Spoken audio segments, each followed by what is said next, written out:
Le 16 avril, l'Équateur était touché par un séisme d'une magnitude de 7,8. Bilan, près de 700 morts, plus de 4000 blessés.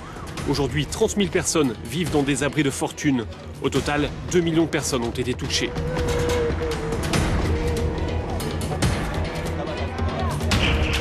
Quand un pays est frappé par une catastrophe naturelle à laquelle il ne peut répondre seul, alors l'aide internationale est vitale.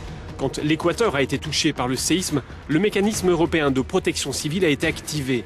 Il permet de mobiliser les autorités nationales de protection civile dans un réseau de 34 pays. Le mécanisme européen a tout de suite déployé des équipes de secours. L'Espagne est arrivée en premier, avec derrière une équipe de Hongrois. Ça a été très rapide dès le lendemain.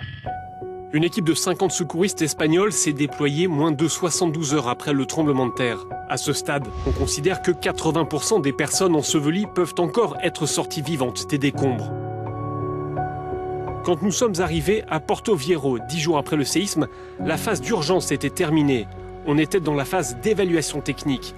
Nous avons suivi l'équipe italienne de protection civile, déployée dans le cadre du mécanisme européen de protection civile. Ces hommes ont opéré pendant 15 jours dans ce qu'on appelle la zone 0, celle la plus dévastée par le séisme. Nous sommes ici pour évaluer les dégâts dans la structure des bâtiments. Il faut mesurer le danger, le risque d'effondrement, notamment en cas de réplique après le séisme.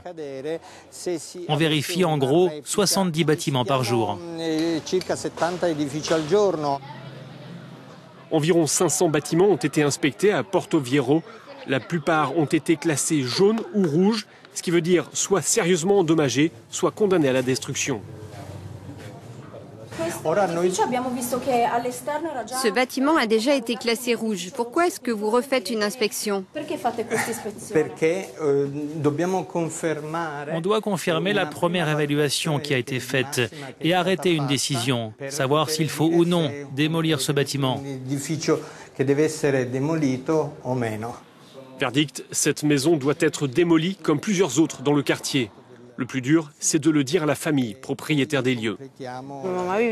Ma mère vivait de la rente de cette maison.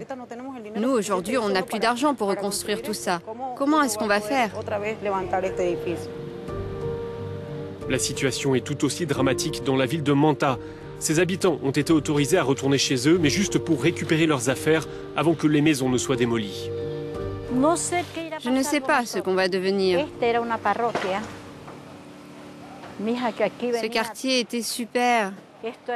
C'était le meilleur quartier de la ville. Ici, c'était le marché. À Porto Viejo, nous avons pu nous rendre auprès du centre de coordination qui supervise l'action des différentes équipes européennes déployées sur le terrain. Toutes les informations relatives au séisme sont centralisées ici. C'est ici qu'on planifie les actions à mener et qu'on décide quelles équipes sont à déployer. L'équipe de coordination est composée de 9 experts venus de 8 pays différents. L'équipe italienne s'occupe uniquement de l'ingénierie structurelle. L'équipe française est chargée, entre autres, de la purification de l'eau. Il y a également 3 Britanniques qui eux aussi s'occupent de l'ingénierie structurelle.